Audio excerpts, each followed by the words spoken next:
In an overnight drone offensive, Russia launched a widespread attack across Ukraine, targeting an energy facility in the northeastern Sumy region.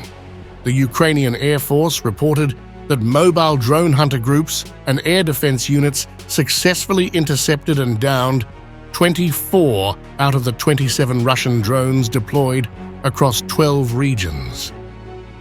The national grid operator, Ukrenergo, confirmed the damage to the energy facility in Sumy, necessitating emergency electricity cutoffs for industrial consumers in the city. Repair crews are currently working to restore the power supply. This latest attack comes as NATO leaders prepare to gather in Washington for a 3-day summit, commencing Tuesday, to mark the alliance's 75th anniversary. The summit is set to focus on reaffirming support for Ukraine amidst the ongoing conflict.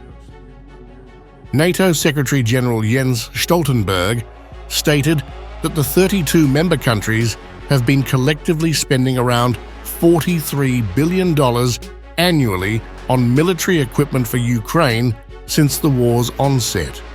This figure is expected to be maintained as a minimum baseline in the coming year.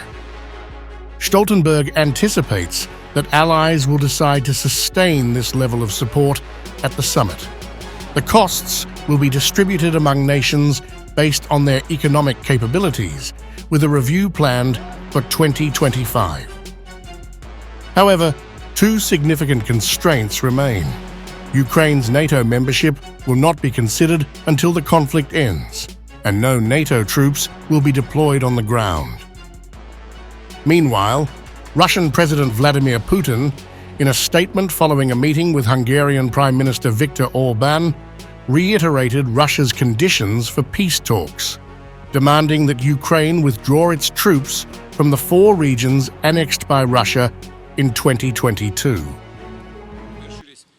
Russia stands for a complete and final end to the conflict. The conditions for this, as I have already said, were set out in my speech at the Ministry of Foreign Affairs. We are talking about the complete withdrawal of all Ukrainian troops from the Donetsk and Lugansk People's Republics, from the Zaporizhzhia and Kherson regions. There are other conditions, but this is all a subject for detailed consideration during possible joint work.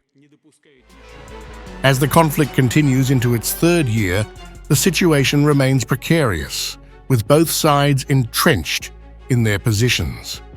The upcoming NATO summit will be crucial in shaping the next phase of international support for Ukraine, as the alliance seeks to balance immediate military aid with long-term strategic planning.